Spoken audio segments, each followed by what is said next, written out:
Shalom shalom. இப்போது இன்றைக்கி நாம் 2 நாளாகமும் 4வது அதிகாரத்தை நாம் தியானிக்க போகிறோம். கண்களை மூடி நாம் செபிக்கலாம். எங்கள் மகா இரக்கமும் கிருபையும் அன்பு நிறைந்த எங்கள் அன்பின் தகப்பனே, அப்பா, ஆசிரியப்பட்ட இந்த காலை வேலைக்கான நன்றியை ஸ்தோத்திரிக்கிறோம். ஆண்டவரே இயேசுவே தகப்பனே, இந்த காலை வேலையில் சத்தியத்தை ஆண்டவரே படிக்கத்தான கிருபை எங்களுக்கு நீ தந்தபடிய நன்றியோடு ஸ்தோத்திரிக்கிறோம். இதற்கும் எங்களோட உதவி செய்த தேவன் ஆவியானவரே, இனிமேல் எங்களை மறைத்து நீர் பேசணும் அச்சபிக்கிறப்பா. இந்த ஆண்டவரோ வேத வசனங்கள் 30, 60 பலன் தந்து வேத வசனங்கள் அநேகரு பிரயோஜனம் உள்ளதாய் மாற்றப்படுற உதவி செய்யுங்கப்பா. தடையெல்லாம் நீக்கி போடுங்க, பெரிய காலம் செய்யுங்க. இயேசு கிறிஸ்து நல்ல பிதாவே, ஆமேன். ஹல்லேலூயா, ஹல்லேலூயா, ஹல்லேலூயா. இன்றைக்கி நாம் 2 நாளாகவும் 4வது அதிகாரத்தை நாம் பார்க்க போகிறோம். இதுக்கு ஒரு தலைப்பு சொல்லலாம், தேவாலயத்துக்கு தேவையான பொருட்கள், விசேஷித்த பொருட்கள் என்ற தலைப்பை நம்ம பார்க்க போகிறோம். இதில் நம்ம இன்றைக்கி 1வது வசனத்தை ஒரு பகுதியாக எடுத்துக்கொள்ளலாம். அது வெண்கல பலிபீடம் என்ற ஒரு பகுதியை எடுத்துக்கொள்ளலாம். 2 - 6 வெண்கல கடல் தொட்டி என்ற ஒரு தலைப்பில் 2 - 6 பார்க்கலாம். அடுத்தபடியாக 7, 8வது வசனங்கள் விளக்கு தண்டுகள், மேசைகள் மற்றும் கிண்ணங்கள் 7, 8 பார்க்கலாம். அடுத்தபடியாக 9 - 17 தீர்வு சேர்ந்த ஈராமின் வேலை என்ற பார்க்கலாம். 18 - 22 ஆலயத்தின் அலங்கார பொருட்கள் என்ற தலைப்பில் நம்ம பார்க்க போகிறோம். முதலாவது 1வது வசனத்தை நாம் வாசிக்க போகிறோம். நான் உங்களுக்கு வாசிக்கிறேன். அன்றியும் 20 முழ நீளமும் 20 முழ அகலமும் 10 முழ உயரமான வெண்கல பலிபீடத்தையும் அவன் உண்டாக்கினான். ஆமீன். இது ஆங்கிலத்தில் ஆல்டர் ஆஃப் த பிராஸ் என்று வெண்கலத்தில் ஒரு பெரிய பலிபீடம். ஹல்லேலூயா. அதாவது வெண்கல பலிபீடம் என்பது எதை குறிக்கிறது? அதாவது பலிபீடம் என்ற ஒரிஜினல் அந்த எபிரேய வார்த்தையின் பொருள் என்ன? அதாவது தகனிக்கும் இடம், ஐ பலி செலுத்தும் இடம் என்ற ஒரு காரியத்தை தான் அந்த பலிபீடம். அதாவது அந்த பொருட்களை, அந்த உயிரினங்களை கொல்வதற்கான ஒரு இடமாக தான் கருதப்படுகிறது. ஏனென்றால் பலிகள் மூலமாக ஆலயத்தின் இது முன்பாக தான் எழுதப்பட்டது. ஏன்? ஆலயத்தில் முதலாவது என்ன செலுத்தப்பட வேண்டும்? பலி செலுத்தப்பட வேண்டும். பலி செலுத்தப்பட்ட பிறகு நம்ம ஆலயத்துள்ள போகணும். அல்லேலூயா. அப்போ இதிலேருந்து நம்ம ஆவிக்குரிய அர்த்தத்தை என்ன? ஆமேன். பலிகள் இல்லாமல், ரத்தம் சிந்தல் இல்லாமல் பாவ மன்னிப்பு இராது. ஆமேன். நாம் ஆண்டவரிடத்தில் கிட்டி சேர்வதற்கும் ஏதோ ஒரு பலிகள் தேவைப்படுகிறது. ஆமேன். நம்ம ஆரம்பத்தில் பார்த்தோம், சாலமோன் 1000 சர்வாங்க தகன பலிகள் செலுத்தினான். அதன் பிறகு கர்த்தர் சாலமோனுக்கு தரிசனமாக, மகனே, நீ விரும்புகிறதை என்னிடத்தில் கேள் என்றார். ஆமேன். ஏன் ஆண்டவர் அந்த அட்டென்ஷன், ஏன் ஆண்டவர் திரும்ப பேசுகிறார் சாலமோனோட? தேவன் அந்த பலிகள் மேல் பிரியமாக இருக்கிறார். அல்ல, பலிகளிட ஆண்டவர் அவங்களுக்கு செலுத்துவதான ஒரு காரியத்தில் ஆண்டவர்னா பிரியமாக இருக்கிறார். ஆமேன். அன்றைக்கு நம்ம பார்க்குறோம், இது பார்த்திங்கன்னா மிகவும் ஒரு உயரமாக இடமாக இருந்தது. அது மக்கள் நிமிர்ந்து பார்க்கதான ஒரு இடமாக இருந்தது. கிட்டத்தட்ட இது 30 அடி, நம்ம 30 அடி உயரமும் 10 மீட்டர் அகலமும் காணப்பட்டது. இதில் பார்த்திங்கன்னா, ஏன் என்றால் உயரத்தில் இருப்பது இது அனைவருக்கும் இந்த பலிகள் இது செலுத்துகிற ஒரு இடமாக நாம் காணப்படும். ஆமேன். ஆனால் இதிலிருந்து ஆவிக்குரிய அர்த்தம் என்ன? நமக்கும் ஒரு பலிபீடம் இருந்தது. என்ன பலிபீடம்? அதுதான் கல்வாரி சிலுவை. ஆமேன். கல்வாரி சிலுவையில், ஆமேன், எப்படி இந்த பலிபீடம் உயரமாக 30 அடி உயரமாக காணப்படும். மக்கள் எல்லாருக்கும் தெரிய வேண்டும். ஆமேன். அதுபோல் நம்ம ஆண்டவராக இயேசு கிறிஸ்து அந்த கொல்கதா என்ற சிலுவை, ஆமேன், மலை உச்சியில், ஆமேன், அனைவருக்கும் தெரியும்படியாக அவர் தன்னையே பலி கொடுத்தார். ஆமேன். தன்னையே பலி கொடுத்து அந்த கொல்கதா என்னும் பலிபீட மேடையில், ஆமேன், எப்படி ஒரு ஆட்டை தகனிது போல ஆண்டவரே நம்ம ஜீவனை விட்டு நமக்காக பலியாகினார். ஆமேன். இதுதான் எபிரேயர் 13ஆம் அதிகாரம் 10ஆம் வசனம் இப்போது இப்படியாக சொல்லுகிறது. நான் படிக்கிறேன். எபிரேயர் 13:10 நமக்கு ஒரு பலிபீடம் உண்டு, அல்லேலூயா, அவைகளுக்கு புசிக்கிறது கூடாரத்தில் ஆகாசேகருக்கு அதிகாரமின்றி, அல்லேலூயா. 11 சொல்கிறது, மிருகனுடைய ரத்தம் நான் பசு சொல்லக்குன்னா சுட்டரிக்கப்படும், ஆனால் நம்மளுடைய இயேசுவும் 12வது இயேசுவும் தம்முடைய சொந்த ரத்தத்தினால் ஜனத்தை பரிசுத்தமாக நகர வாசலுக்கு புறம்பே பாடுபட்டார். ஹல்லேலூயா. சொல்லமா? ஆமேன். அப்போது கர்த்தர் என்ன, அந்த பலிபீடத்தில் நமக்காக இயேசு கிறிஸ்து பலியாய் நாம் கற்றுக்கொண்டார். ஆமேன். அப்போ நாம் எதுவும் செய்ய வேண்டியதில்லை, நமக்காக தேவன் அனைத்தையும் செய்து முடித்து விட்டார். சிலுவையில் நம்முடைய பாவத்திற்காக, நம்முடைய சாபத்திற்காக, நம்முடைய பலவிதமான பாவங்களுக்காக தேவனே கல்வாரி சிலுவையில் பலிபீடத்தில் மறித்து விட்டார். ஏன்னா பழைய ஏற்பாட்டில் நம்ம பார்க்குறோம், சிறிய பாவத்துக்கு சிறியதான பலிகள், பெரிய பாவத்துக்கு பெரியதான பலிகள், பலவிதமான பலிகள் இருந்தது. ஆனால் எல்லா பலிகளுக்கும் ஒரே பலியாக கிறிஸ்துவே தம்முடைய சொந்த குமாரனே நம்ம அவரே பலியாகி நமக்கு வைத்தார். ஆமேன். அப்போ இதுலேருந்து நாம் என்ன கற்றுக்கொள்கிறோம், நாம் இனி ஆமேன் பலியிட தேவன் நம்மளுக்கு என்ன தேவையில்லை. இதை தான் நம்ம சங்கீதம் 51 தாவீதே சொல்லியிருப்பார், ஆண்டவரே உமக்கு என்ன தகன பலிகளே பிரியமானவல்ல, தேவனுக்கு இருக்கிற பலிகள்.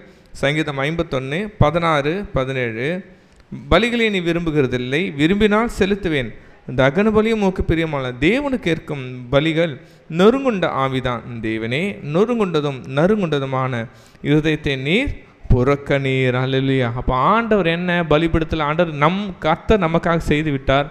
அதை நாம் எப்படி பெற்றுக்கொள்ளணும், நொறுங்குண்ட இருதயம். ஆமேன். அதாவது ஆங்கிலத்தில் நொறுங்குண்டதுன்னா broken heart. ஆண்டவரே நீர் என்னை என் பாவத்தை கழுவுங்க ஆண்டவரே நாம் கேட்கும்போது தேவன் நம்மளை சுத்தப்படுறார். ரெண்டாவது அதாவது தமிழில் நொறுங்குண்ட ஆவின்னு இருக்குது, ஆங்கிலத்தில் கான்ட்ராக்ட் ஸ்பிரிட். அப்படின்னா பிழை உணர்ந்தேறுதல். பிழைந்ததுன்னா ஆமாப்பா தப்பு என் மேலே தான்ப்பா, என் மன்னிச்சிட்டேன். ஆமேன்.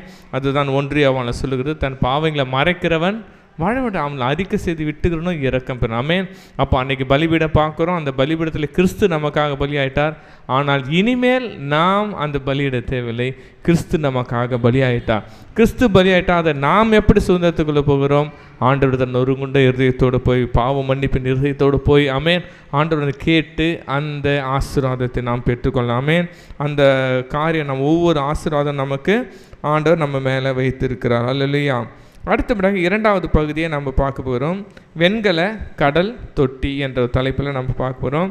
நான் படிக்கிறவங்களுக்கு 2-6 வரைக்கும்.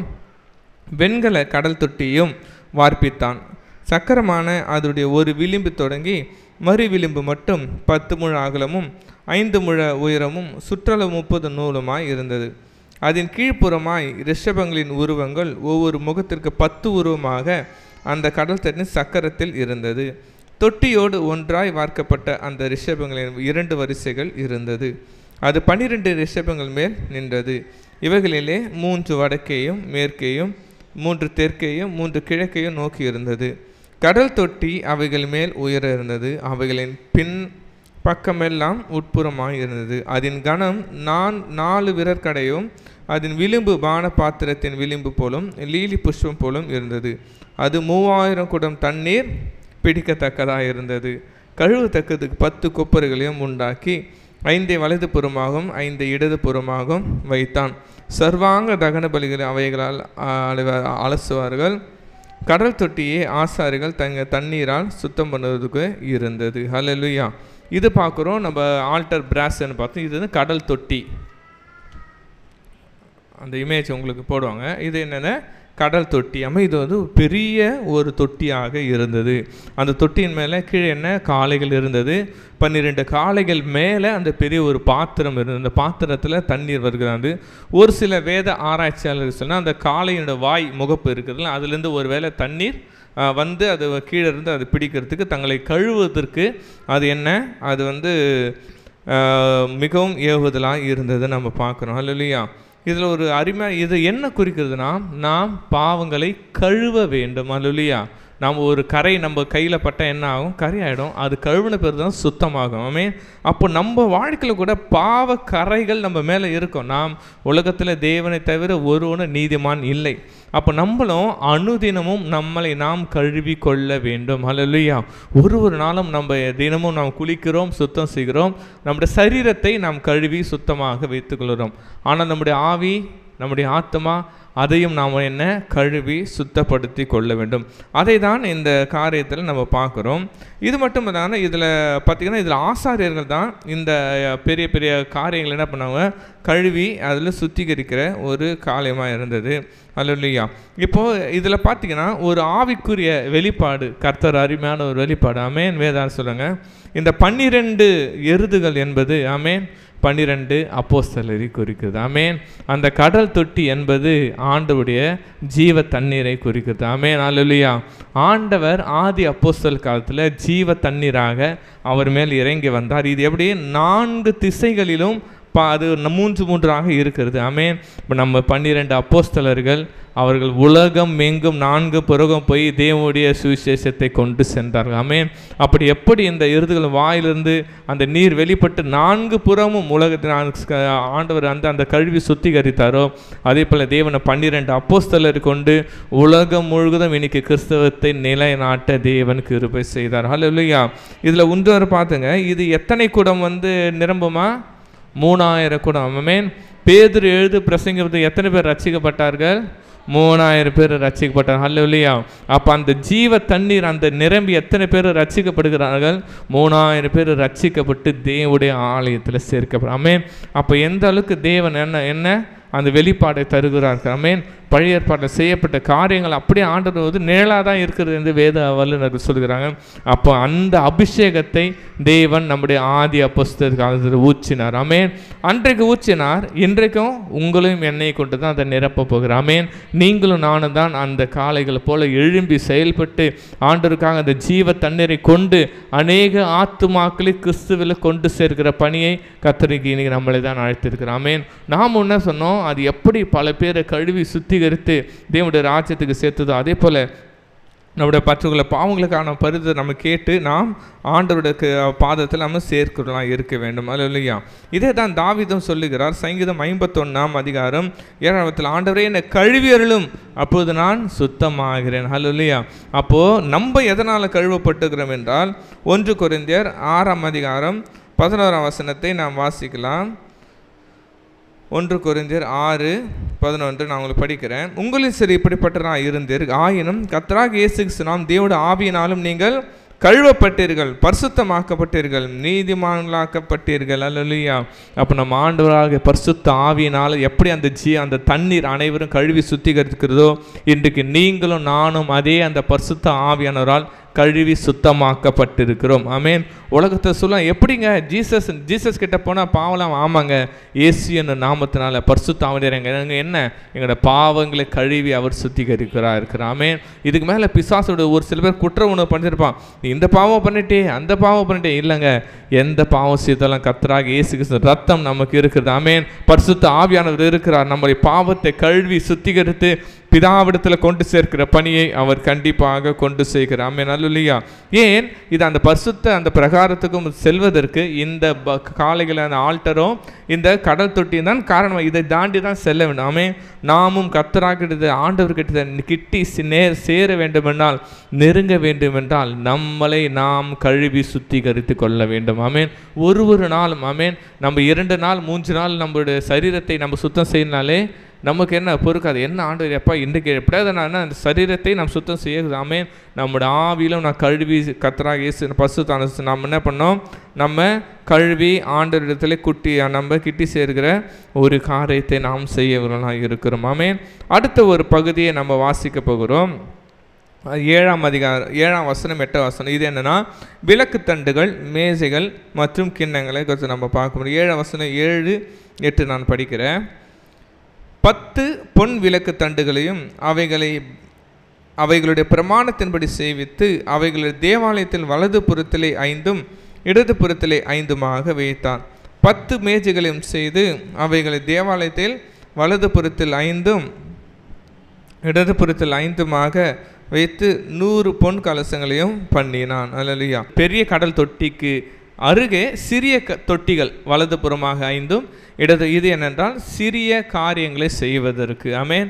இது பெரிய தொட்டியில் ஆசாரியர்கள் கழுவாங்க. பெரிய ஒரு சிறிய காரியங்களை செய்வதற்கு லேவியர்கள் உட்பட அது மற்ற காரியங்களை செய்வதற்கும் இந்த காரியங்களை என்ன பண்ணாங்க, அவங்க வச்சுருக்காங்க. இது என்ன சொன்னால், தேவாலயத்திலும் 10 பொன் விளக்கு தண்டுகள். முன்னாடி நம்ம மோசே எழுதின அந்த விளக்கு தண்டுகள் தேவாலயத்தில் கொஞ்சம் சிறிய ஒரு அளவாக இருந்தது. அதில் எத்தனை விளக்கு தண்டுனா ஒரே விளக்கு தண்டு தான். ஆனால் இவர் கட்டுகிற சாலமோன் கட்டுகிற காரியங்கள் மிகவும் பிரம்மாண்டம் இல்லை, ரொம்ப ரொம்ப பிரம்மாண்டம். இதில் என்ன பண்ணுறா, அவர் 10 பொன் விளக்குகள். நம்ம ஆலயத்திலே நம்ம ஒரு லைட் போட்டால் ஒரு சிறிய இடத்துக்கு ஒரு லைட், ஆனால் பெரிய ஒரு இடத்துக்குன்னா பெரிய லைட்டை தான் போடுவோம். அதுபோல் இந்த சாலமோன் கர்த்தருடைய ஆலயத்தின் பிரம்மாண்டமாக இருக்கிறதால அவர் 10 என்ன பண்ணுகிறார், அந்த விளக்கு தண்டுகளை வைக்கிறார். ஆமென். அப்போ அந்த 10 விளக்கு தண்டுகளுடைய வெளிச்சத்தில் தான் அது காரியத்தை செய்கிறது. அடுத்தது 10 மேஜைகளும் செய்கிறார். வலது புறத்தில் 5 இடது பொருத்தமாக காரியங்கள் என்ன பண்ணார், அவர் வைக்கிறார். ஆண்டவர் அது மட்டும் இல்லாமல் 100 பொன் கலசங்களையும் அவர் செய்கிறவராக இருக்கிறார். ஆமென். அப்போ நாம் என்ன பண்ணோம், ஆண்டவர் எதை நம்ம பொன் விளக்காக வைத்திருக்கிறார், தேவன் உங்களையும் என்னையும் தான் உலகத்துக்கு வெளிச்சமாக வைத்திருக்கிறார். எப்படி அந்த தேவாலயத்தில் அந்த சுடர் பிரகாசித்து தேவாலயத்தில் வெளிச்சம் தந்ததோ அதுபோல் நீங்களும் நானும் கர்த்தருக்காக வெளிச்சம் கொடுக்கிற ஒரு காரியமாக, ஆண்டவருக்காக பிரகாசிக்கிற காரியமாக இருக்க வேண்டும். ஆமென். அதுதான் ஆண்டவர் சொல்றாரு மத்தேயு 5ஆம் அதிகாரம் 14ஆம் வசனத்தில், நீங்கள் உலகத்துக்கு வெளிச்சமாக இருக்கிறீர்கள், மலை மேல் இருக்கிற பட்டணம் மறைந்திருக்க மாட்டாது என்று சொல். அது மட்டும் 5:16 சொல்றார், இவ்விதமாய் உங்கள் கிரியைகள் என்ன மகிமைப்படுத்த முடிக்கும், உங்கள் வெளிச்சம் அவளுக்கு முன்பாக பிரகாசிக்க கடவுது. அப்போ நாம் அன்றைக்கு விளக்கு தண்டில் வெளிச்சம் எப்படி பிரகாசித்ததோ இன்றைக்கு நம்முடைய சாட்சிகள், நம்முடைய வாழ்க்கை முறை அநேகருக்கு பிரகாசிக்க வேண்டும். ஆமென். அதாவது காட்டில் பார்த்தீங்கன்னா ஒரு சிறிய நெருப்பு தூரத்தில் இருந்தாலும் தெரியும், எங்க அங்கே தான் வெளிச்சம் எரிகிறது. அதுபோல் நம்முடைய சாட்சிகளை உலகம் கண்டு சாட்சி கொடுக்கும். அதோ அவர்கள் இருக்கிறார்களே பரிசுத்தவான்கள், அதோ இவர்கள் இருக்கிற தேவனுடைய பிள்ளைகள் என்று உலகத்தால் நாம் சாட்சி கொடுக்கிறவர்களாய் இருக்க வேண்டும். ஆமென். அப்போ நாம் எழும்பிதான் உலகத்துக்கு நம்ம வெளிச்சமாக இருக்கும், சபைக்கும் நம்ம என்ன பண்ணோம், வெளிச்சம் தருகிற ஒரு நபராய் நம்ம இருக்க வேண்டும். அடுத்த பகுதியை நான் வாசிக்கிறேன். 9ஆம் அதிகாரம் 10ஆம் வசனம் கடல் அந்த ஆலயத்தின் முற்றத்தை குறிக்கிறது. 9:10 நான் உங்களுக்கு படிக்கிறேன்.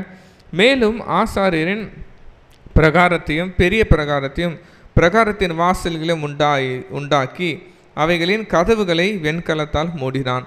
கடல் தொட்டியை கீழ்த்திசையான வலது புறத்திலே தெற்கு முறமாக வைத்தான். இது என்ன, அந்த பிரகாரம், அதாவது வெளி பிரகாரம், அவுட்டர் கோட் சொல்லுவாங்க. ஏன்னா பிரகாரத்தை குறிக்குது. பிரகாரம் என்றால் அதுதான் உள்ளே நுழைகிற ஒரு வாசல். இந்த வாசலுக்குள்ளே பொதுமக்கள் பொதுவாக தூரத்தில் பண்ணலாம். ஆனால் இந்த பிரகாரத்துக்குள்ளே ஆசாரியர்கள் மட்டுமே தான் நுழைய முடியும். இந்த ஆலயத்துக்குள்ளே என்ன பண்ணோம், பிரகாரத்துக்குள்ளே என்ன பண்ணோம், ஆசாரியர்கள் மட்டும்தான் நுழையிற ஒரு காரியமாக இருக்குது. அப்போ ஆண்டவர் இதுலேருந்து நமக்கு என்ன சொல்லலாம், ஆண்டவர் இன்றைக்கு உங்களையும் என்னையும் கூட அதே ஆசாரிகளாக மாற்றியிருக்கிறார். பழைய ஏற்பாட்டில் லேவியர்கள் மட்டும், ஆசாரிகள் மட்டும் தான் அந்த காலத்தில் போக முடியாது இருந்தது. ஆனால் கர்த்தர் இன்னைக்கு வெளிப்படுத்தின விசேஷம் 1ஆம் அதிகாரம் 6ஆம் வசனத்தை நாம் வாசிப்போம். சொல்லுகிறது, நம்மிடத்தில் அன்பு கூர்ந்து நம்முடைய இரத்தத்தினாலே நம்முடைய பாவங்களற நம்மை கழுவி நம்முடைய பிதாவாகிய தேவனுக்கு முன்பாக நம்மை ராஜாக்களும் ஆசாரியர்களாய் மாற்றி இருக்கிறார். ஆமென். இன்றைக்கு நீங்களும் நாங்களும் அந்த பிரகாரத்துக்குள்ளே தான் வந்திருக்கிறோம். அந்த கிறிஸ்துவின் பிரகாரத்துக்குள்ளே வந்துட்டோம். கர்த்தர் அந்த அளவு அதிகாரத்தை நாம் கொடுத்துருக்கிறோம். நம்மளையும் அதே ஆசீர்வாதத்துக்கு, மகனே எந்த வேறுபாடும் இல்லை, நம்மையும் கூட ஆண்டவர் ஆலயத்துக்கு ஊழியம் செய்ய ஆசாரியர்கள் லேவியராக திறந்து கொண்டு நம்மை தேவனுக்கு முன்பாக கூப்பிடுகிற அப்பா பிதாவே என்று கூப்பிடுதான புத்திர சுகாரத்தின் ஆவியை நமக்கு தந்திருக்கிறார். ஆமென். அப்போ ஆண்டவர் சொல்லிட்டார், மகனே இந்த உலகத்தில் எல்லாரும் எனக்கு சமந்தான். பிள்ளைகளில் நம்ம வேறுபாடு பார்க்க மாட்டோம் இல்லை, அனைவரும் பிள்ளைகள் தான். அப்போ கர்த்தருடைய பார்வையிலும் கூட நாம் அனைவரும் சமம் தான். ஆமென். கிரேக்கன் என்றும் இல்லை, யூதன் என்றும் இல்லை, கிறிஸ்துக்கள் எல்லாரும் ஒரே அவயங்களாக இருக்கிறோம். கிறிஸ்துக்கள் நம்ம எல்லாம் ஒரே சரீரமாக இருக்கிறோம் என்று பவுல் சொல்கிறார். அப்போ இது என்ன கூறுகிறது, ஆலயத்தின் வாசல் முகப்பே ஆண்டவர் இயேசு கிறிஸ்து தான் என்று நம்ம பார்க்கிறோம். 11 17 வசனம் இருக்கணும். அந்த ஈராம் செய்த வேலைகளை குறித்து நம்ம பார்க்க போகிறோம், என்னென்ன அவர் செய்தார் என்று. 11 நான் படிக்கிறேன். ஈரான் செப்பு செட்டுகளையும் சாம்பல் எடுக்கிற கரண்டிகளையும் கலங்களையும் செய்தான். இவ்விதமாய் ஈரான் கர்த்தருடைய ஆலயத்திற்காக ராஜாவாகிய சாலமோனுக்கு செய்ய வேண்டிய வேலையை செய்து முடித்தான். அவைகள் என்னவெனில், 2 தூண்களும் 2 தூண்களும் உடைய முனையின் மேல் இருக்கிற கும்பங்களும் குமிழிகளும், தூண்களுடைய முனையின் மேல் இருக்கிற குமிழிகளான 2 கும்பங்களை மூடுகிறதுக்கு 2 வலைப்பின்னல்களும், தூண்களின் மேலுள்ள குழிகளான 2 கும்பங்களை மூடுகிறதுக்கும் ஒவ்வொரு வலைப்பின்னலும் 2 வரிசை மாதுளம் பழங்களாக 2 வலைப்பின்னலமாக இருக்கிற 400 மாதுளம் பழங்களுமே, ஆதாரங்களின் மேல் இருக்கிற கொப்பரைகளையும், ஒரு கடல் தொட்டியும், அதன் கீழ் இருக்கும் 12 ரிஷபங்களையும், செப்பு செட்டிகளையும், சாம்பல் கரண்டுகளையும், முள் துறடுகளும் முதலான பனிமுட்டுகளையும் ஈராம் அபி ராஜாவாகிய சாலமோனுக்கு கர்த்தரின் ஆலயத்துக்காக சுத்தமான வெண்கலத்தால் பண்ணினான். யோர்தானுக்கு அடுத்த சமபூமிக்கு சுக்கோத்திற்கும் செரேத்தாவுக்கும் நடுவே களிமண் தரையிலே ராஜா அவைகளை வார்ப்பித்தான். அல்லேலூயா. இதில் என்ன பார்க்குறோம்? தேவாலயத்துக்கு பணி செய்யதான ஒரு பலவிதமான பொருட்கள். தேவாலயத்தில் நம்ம ஒரு எக்யூப்மெண்ட்டும் இல்லை, பலவிதமான செயலுக்காக. இன்றைக்கி நம்ம மைக் போடுறோம், லேப்டாப்பில் லைவ் பண்ணுறாங்க, கீபோர்டு இருக்குது, ஸ்டேஜ் இருக்குது, லைட் இருக்குது, எத்தனை பொருட்கள் சேர்ந்து தான் நம்ம என்ன பண்ணுறோம்? ஆலயத்தில் நம்ம ஆலயத்தை இயக்க செயல்படும். அதுபோல் அந்த காலகட்டத்தில் சபையை இயக்குவதற்கு, தேவாலயத்தை இயக்குவதற்கு எத்தனை விதமான பொருட்களும் மிகவும் தேவையான அத்தனை பொருட்கள் தான் கரண்டிகள், செப்புகள், அது காரியங்களாக இருந்தது. ஆமேன். அப்போ இதிலிருந்து ஆண்டவர் நமக்கு என்ன சொல்கிறார்? ஆமேன். தேவாலயத்தில் கர்த்தர் உங்களையும் என்னையும் ஒரு அவயங்களாக வச்சிருக்கிறார். ஆமேன். அப்போ நம்ம எல்லாரும் இணைந்து தான் கிறிஸ்துவின் சரீரமாக இருக்கிறோம். நாம் கிறிஸ்துவின் மகிமைப்படுத்துகிற காரியங்களாக இருக்கிறோம். நாம் எடுத்துக்கொள்வோம் ரோமர் எழுதின நிருபம் 12ஆம் அதிகாரம் எடுத்துக்கொள்ளலாம். 5வது வசனத்தை நாம் வாசிக்க போகிறோம். ரோமர் 12:5. அநேகராகிய நாமும் கிறிஸ்துக்குள்ளாக ஒரே சரீரமாக இருக்க ஒருவருக்கொருவர் எப்படி இருக்கு? நம்ம அவயங்களாய் இருக்கிறோம். அதே போல் 1 கொரிந்தியர் 12ஆம் அதிகாரம் 12வது வசனத்தை நாம் வாசிக்கலாம். எப்படி எனில் சரீரம் ஒன்று, அதற்கு அவயங்கள் அநேகம். ஒரே சரீரத்தின் அவயங்கள் எல்லாம் அநேகமாக இருந்தும் சரீரம் ஒன்றாகவே இருந்தது. அந்த பிரகாரமாகவே கிறிஸ்துவும் இருக்கிறார். அல்லேலூயா சொல்லமா? கர்த்தர் இன்னைக்கு உங்களையும் என்னையும் கூட சரீரத்தில் ஒரு அவயங்களாக வச்சிருக்கார். என்ன சரீரம்? கிறிஸ்துவே அந்த சரீரம். யார் அந்த கிறிஸ்துவை? கிறிஸ்துவின் சபை தான் அந்த சரீரம். ஆமென். அப்போ இன்னைக்கு கூட நம்ம பல விதமான ஊழியங்களை செய்யலாம். ஆனால் கர்த்தர் ஒவ்வொருக்கும் விசேஷிதமான கிருபையை தந்திருக்கிறார். ஒவ்வொருத்தருக்கும் விசேஷிதமான காரியங்கள் செய்திருக்கிறார். நாம் நமக்கு கொடுத்த பணியை நாம் செய்ய வேண்டும். ஆமென். நம்ம சரீரத்தில் அநேக அவயங்கள் இருக்குது. கண் செய்கிற வேலையை காது செய்ய முடியாது, காது செய்கிற வேலையை மூக்கு செய்ய முடியாது. நம்ம ஒவ்வொன்றும் விசேஷம். அதுபோல் ஆலயத்தில் ஒவ்வொரும் விசேஷித்தமானவர்கள் தான். ஆமென். ஒவ்வொரு பணி செய்கிறவர்களும் விசேஷித்தமானவர்கள். கர்த்தர் அதை அவர்கள் செய்ய ஆலயத்தில் வைத்திருக்கிறார். ஏன் நம்ம சமுதாயத்தில் இன்றைக்கி நம்ம சபைக்கு வருகிற எத்தனையோ பிள்ளைகள் இருக்கிறாங்க. ஆனால் ஒரு சில பேர் ஆண்டவர் என்ன பண்ண ஊழியத்தில் இன்றைக்கி வந்து செய்ய வைக்கிறார்னா, கர்த்தர் நம்மளை தேவாலயத்தில் நாட்டி இருக்கிறார். கர்த்தர் நம்ம தேவாலயத்தில் பணி செய்ய கர்த்தர் நம்மளை அழைத்திருக்கிறார். ஒரு பாத்திரமாக நாம் ஆலயத்தில் பணி செய்ய கர்த்தர் நம்மை அமைத்திருக்கிறார். அப்போ நாம் என்ன பண்ணணும்? நாம் நமக்கு கொடுக்கப்பட்ட காரியங்களை நாம் விசேஷித்தமாக செய்ய வேண்டும். இந்த தேவாலயத்தின் பொருட்கள் வந்து மிகவும் அதாவது ரொம்ப வரலாற்று சிறப்பு மிக்கதான். ஏன்னா இந்த மிகவும் இது வந்து விலையுந்த பொண்ணுனால் அதெல்லாம் செய்யப்பட்டதால் இப்போ அதாவது பாபிலோன் ராஜா வந்து அந்த எருசலேம் ஆலயத்தின் பொருட்களை சிறைப்பிடித்து கொண்டு போகும்போது இந்த பொருட்கள்லாம் கொண்டு போய் சென்றானா, திரும்ப ஆண்டவர் அந்த ராஜாக்கு உணர்த்தின பிறகு திரும்ப கொண்டு வந்த பொருட்கள் இதே பொருட்கள் தான். அப்போது அதாவது ஆலயத்தின் ஒரு முக்கியமான அடையாளமாகவே இந்த பொருட்கள் இருந்தது. இந்த பொருட்களை வச்சு தான் இது தேவாலயத்து பொருட்கள், விசேஷித்தமானது தேவாலயத்து பொருட்கள் என்ற ஒரு இருந்தது. அப்போ ஆண்டவர் இதிலிருந்து நமக்கு என்ன சொல்கிறார்னா, நாம் கூட விசேஷித்தமானவர்கள். உலகத்தில் இருக்கிறவர் காட்டிலும் உங்களது இருக்கிறவர் பெரியவர். ஆமென். நம்மள உலகத்திற்காக சமம் அல்ல. கர்த்தர் நம்மளை விசேஷித்தமாக வச்சிருக்கிறார்.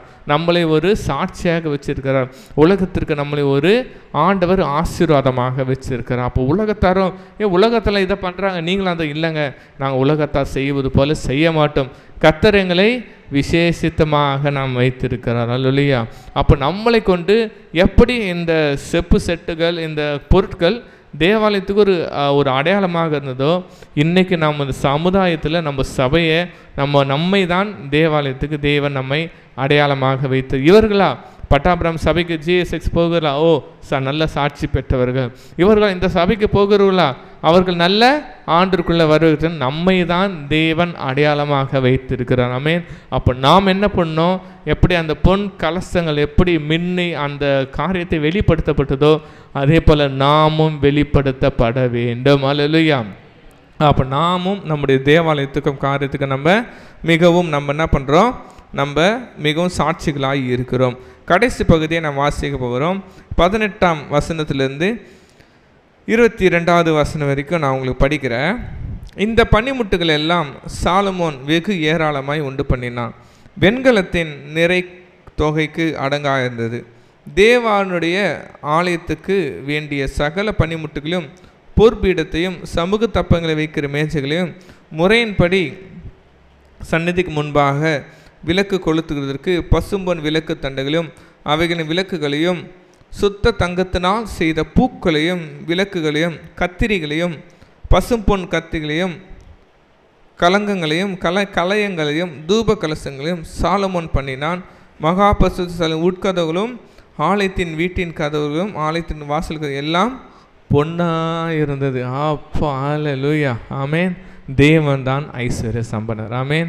ஆண்டவர் எவ்வளோ நம்ம தேவாலயத்தில் ஆமேன் அன்றைக்கு இருந்த தேவாலயத்தை பார்க்கவும் அந்த சாலமோன் கட்ட அரண்மனை பார்க்கவும் உலகத்திலிருந்து பல பேர் வந்து பார்த்தீங்க. அவன் சாலமோனுக்கு ஒரே எண்ணம், உலகத்தில் இருக்கிற தேவனை விட என் தேவன் பெரியவர், உலகத்தில் இருக்கிற ஆலயத்தில் விட என் ஆலயம் சிறந்திருக்க வேண்டும். ஆமேன். உலகத்தில் ஏதாவது ஒரு சிறிய ஒரு பொன் பாத்திரத்தை வைப்பாங்க, பொண்ணில் ஏதாவது செய்வாங்க. எங்கள் ஆலயம் அப்படி இல்லைடா, துவக்கம் முதல் முடிவு இருக்கும் பொண்ணால் தான் இருந்தது. ஆமேன். இந்த தேவாலயத்தை இந்த தேவாலயத்திலேருந்து சிறைப்படுது ஒரு ராஜாவுடைய ஒரு முக்கிய கண்ணை எதுவாக இருந்ததுன்னா தேவாலயம். தேவாலயத்தில் சாலமோன் கட்டின தேவாலயத்தில் என்ன இருக்குது? பொருட்களால் பொன்னால் நிறைஞ்சிருக்குது என்று. ஆமேன். அப்போது இன்றைக்கு நீங்களும் நானும் தான் அந்த தேவாலயம். ஆமேன். தேவன் நம்மளை ஆண்டவர் பார்வையில் நம்ம பொன்னாக வைத்திருக்கிறார். ஆமேன்.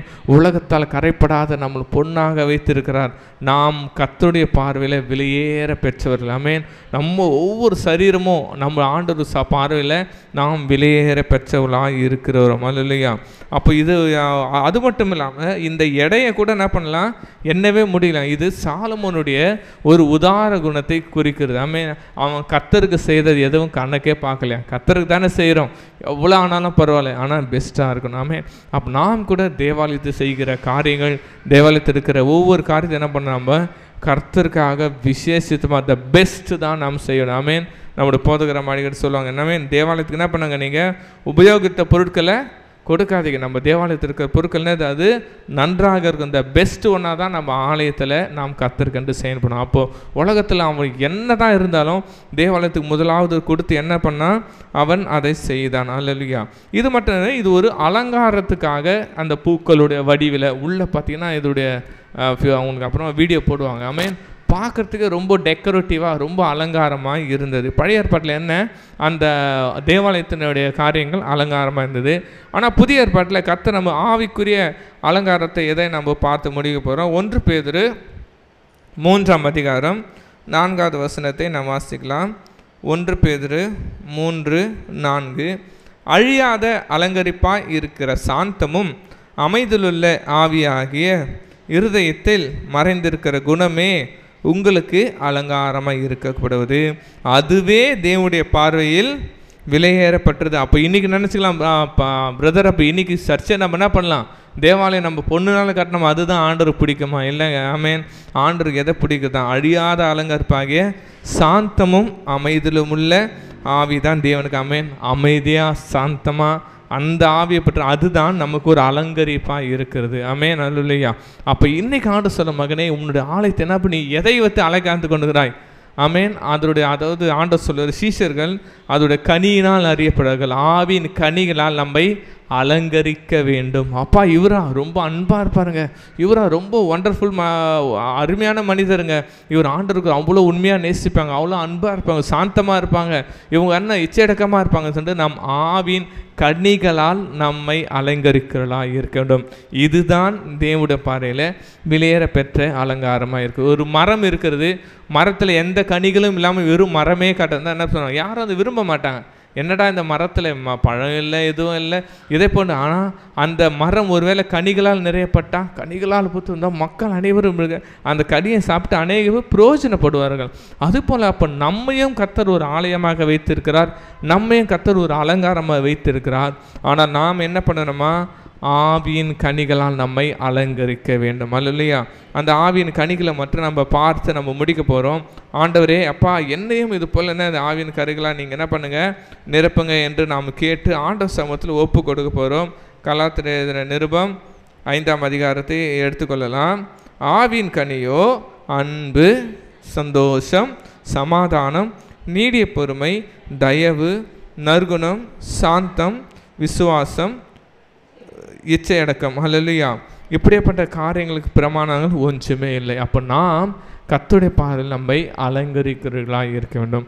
அப்போ இந்த அதிகாரத்தில் ஆண்டவர் என்ன சொல்கிறது? ஆமென், நாம் தான் அந்த தேவாலயத்தின் அங்கமாக இருக்கிறோம். ஆமென், நாமே தேவாலயமாக இருக்கிறோம். எப்படி அந்த ஆலயத்தில் எப்படி அந்த விசேஷித்த காரியங்கள் விசேஷித்தமாய் கர்த்தருக்காக செய்யப்பட்டதோ, கர்த்தருக்காக எப்படி விசேஷம், நாம் ஒருவரும் கர்த்தருக்காக விசேஷித்த பாத்திரமாக இருக்கிறோம். ஆமென், நம்ம கர்த்தருடைய பார்வையில் விலையேற பெற்றவர்களாக இருக்கிறோம். நம்முடைய சரீரம் கர்த்தர் கொடுத்த ஒரு விலையேறப்பட்ட பொருட்கள். அப்போ நம்ம சரீரத்தினாலும் ஆவியினாலும் நம் தேவனை மகிமைப்படுத்தி கர்த்தருக்காக நாம் செய்கிறவர்களாக இருக்கணும். ஆமென், தேவாலயத்தின் மையமாய் கிறிஸ்து இருக்கிறார். கிறிஸ்துவே அவர் நம்மில் வாசம் செய்கிறார். நாமும் கிறிஸ்துவும் ஒன்றாக இருக்கிறோம். ஆமென், அப்போ எப்படி தேவாலயம் ஜொலித்ததோ, எப்படி தேவாலயம் விசேஷமாக இருக்கிறோம், நாமும் கர்த்தருமாக விசேஷித்த காரியத்தை செய்வோம். கர்த்தர் நம்மை கொண்டு ஆமென் ஒரு பெரிய காரியம் செய்வாராக, நம்மை கொண்டு உலகத்துக்கு சாட்சியாக வைப்பாராக, நம்மை கொண்டு அநேகர் பயன்படுகிற ஒரு ஸ்தலமாக தேவன் நம்மளை பயன்படுத்துவாராக. ஆமென், எழுந்து வந்து ஒரு பாடலை பாடி நம் தேவனுடைய நாமத்தை நம்ம மையப்படுத்தலாம். இன்னைக்கு நம்ம கர்த்தர் சமூகத்தில் அப்படியே விட்டு கொடுக்கலாம். ஆண்டவரே, என்னை நான் தருகிறேன் தகப்பனப்பா.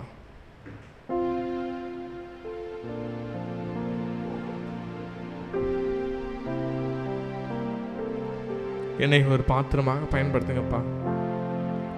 நாம் கர்த்தரால் பெற்றுக்கொள்ளப்பட்ட ஒரு விசேஷித்த பாத்திரமாக இருக்கிறோம். ஒருவேளை நமக்குள்ள ஏதோ ஒரு குச்ச உணர்வு இருக்கலாம். ஐயோ, நான் போய் இல்லை அன்பின் தகப்பனே, இல்லை அன்பின் மகனே, கிறிஸ்துக்குள்ள தேவச்சனமே, கர்த்தர் உன்னை ஒரு விசேஷித்த பாத்திரமாக தேவன் பயன்படுத்துகிறாமே. கர்த்தர் இன்னைக்கு நம்ம ஒவ்வொருவரையும் ஒரு விசேஷித்த பாத்திரமாக பயன்படுத்துகிறார். கர்த்தர் நம்ம ஒவ்வொருவரையும் கர்த்தருடைய பார்வையில் நாம் விசேஷித்தவர்களாக இருக்க கர்த்தர் நம்மை அழைத்திருக்கிறார். கர்த்தருடைய பார்வையில் நம்ம ஒவ்வொருவரையும் கர்த்தர் ஒரு விசேஷித்த காரியமாக ஆண்டவன் வைத்திருக்கிறார். இன்னைக்கு ஆண்ட சமூகத்தில்ப்பா என்னை நான் தருகிறப்பா. இப்படி தேவாலயத்தில் பொருட்கள் உயர்ந்த விலையுயர்ந்த பொருட்கள் வைத்து சாலமோன் அலங்காரமாக இருந்தது தகப்பனப்பா. எங்களை கொண்டு இந்த தேவாலயத்தில் பயன்படுத்துங்கப்பா. எங்களை கொண்டு இந்த உலகத்துக்கு ஆண்டவர் இயேசப்பா எங்களை பயன்படுத்துங்கப்பா. என்னையும் என்னை தருகிறேன் என்ற பாடலை பாடி மையப்படுத்தப்பா. என்னை நான் தருகிறேன்ப்பா, நீர் தாங்க தகப்பனே அப்பா, என்னை நீ பயன்படுத்துங்கப்பா. ஆவியானவரே, என்னை பயன்படுத்துங்கப்பா. என்னை உம்மிடத்தில் அர்ப்பணிக்கிறப்பா. என் ஆவியாத்ம சரீரத்தை கொண்டு இன்னும் பல பேருக்கு எங்களை நீர் பாத்திரமாக நீர் பயன்படுத்துங்க சொல்லிட்டு கர்த்தர் சமூகத்தை அப்படியே நம்ம கேட்கலாமா? என்னை தருகிறேன் தருகிறேன், உம் கரத்தில் என்னை படைக்கிறேன் படைக்கிறேன், உம் பாதத்தில் என்னை தருகிறேன் தருகிறேன், உம் கரத்தில் என்னை படைக்கிறேன் படைக்கிறேன், உம் பாதத்தில் உருவாக்குமே என்னை உருவாக்குமே உருவாக்குமே என்னை உருவாக்குமே, குயவனே உம் கையில் களிமண்ணான் உடைத்து உருவாக்குமே,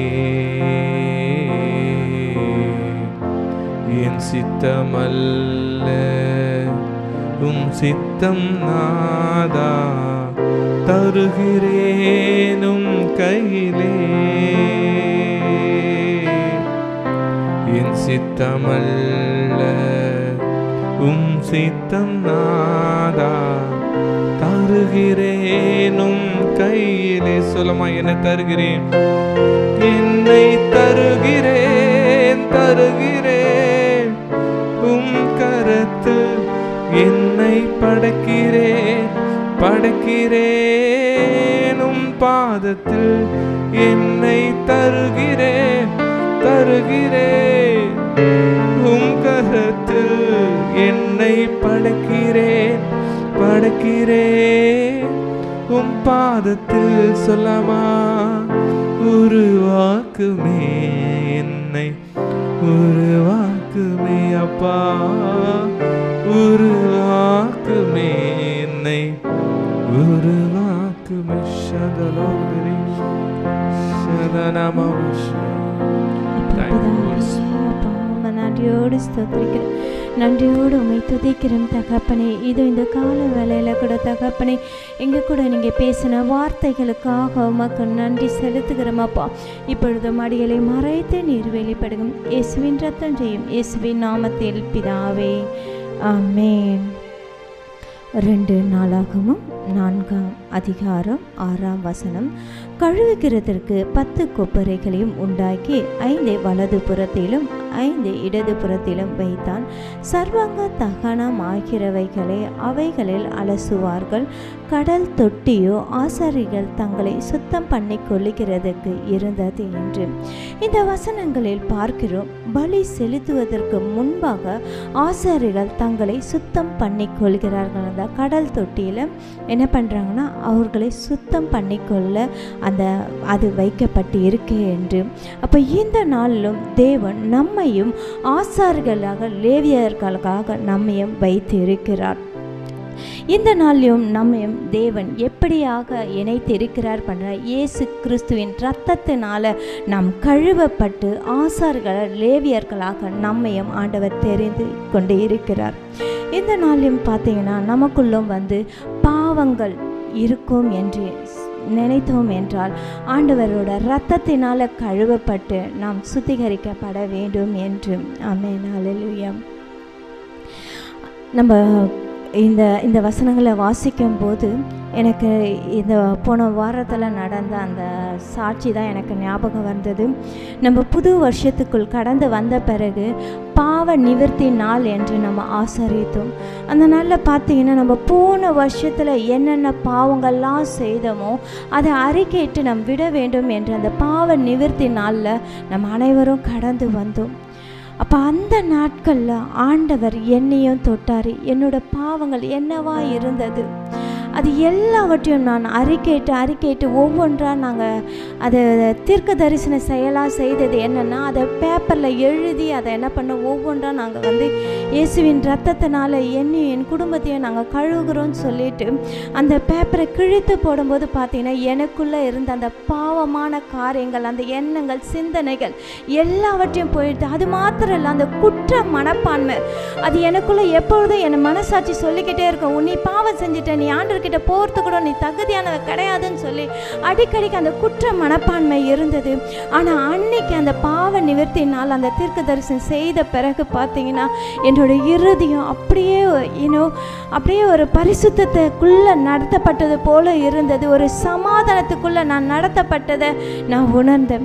இந்த நாள்லையும் நமக்குள்ளே அப்படியேப்பட்ட குற்ற மனப்பான்மை இருக்கா?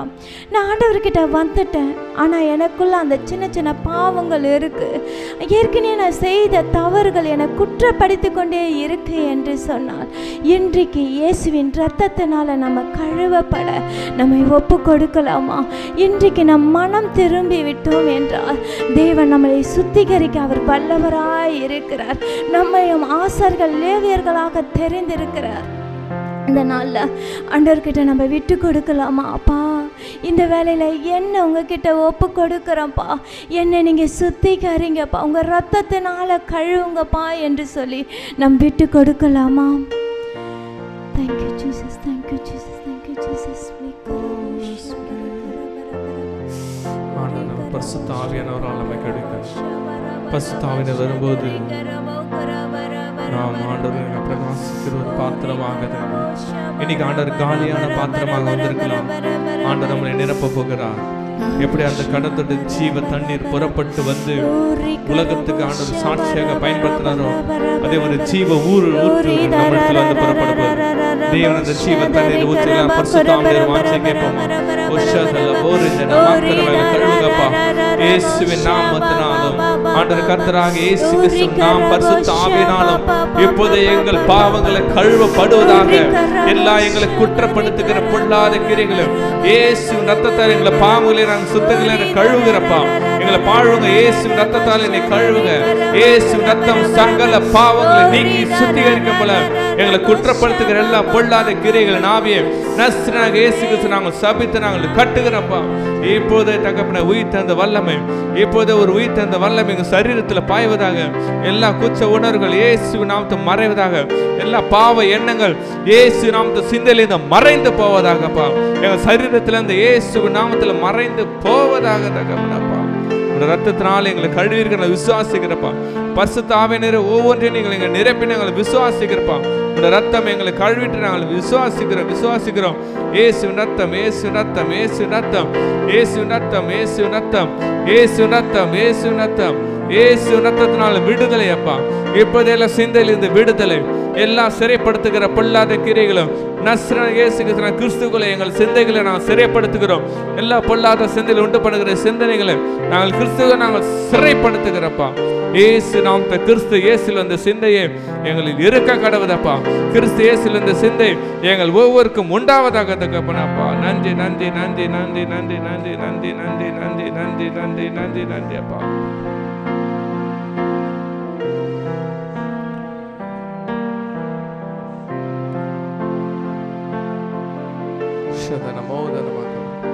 Come Holy Spirit.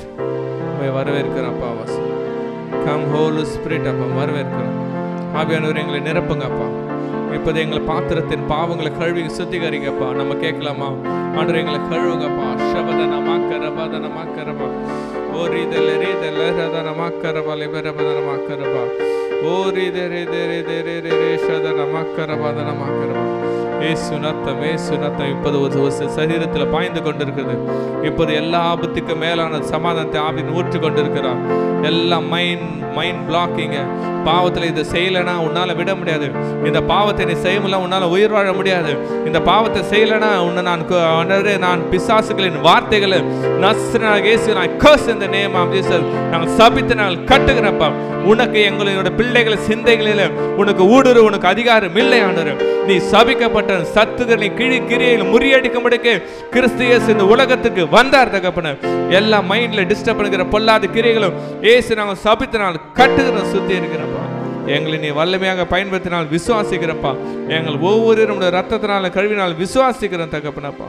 உன்னை பசுத்த ரத்தம் எங்கள் மேலிட்டப்பா, பசுத்த வல்லமை எங்கள் மேலிட்டப்பா, பசுத்த கிருபை எங்கள் மேலிட்டப்பா. இன்னைக்கு நாங்கள் ஒவ்வொரு எங்களை நாங்கள் சுத்தமாக்குறோம். பரிசுத்தப்படுத்துங்க, ஆசீர்வாதம் வழி நடத்துங்க. ஏசு கிறிஸ்துவின் நல்ல பிதாவே. அல்லேலூயா, அல்லேலூயா. நம்ம ஒரு விசுவாச செயல்படுறோம். கையில் நம்முடைய வேதாகமத்தை எடுத்துக்கொள்ள போகிறோம்.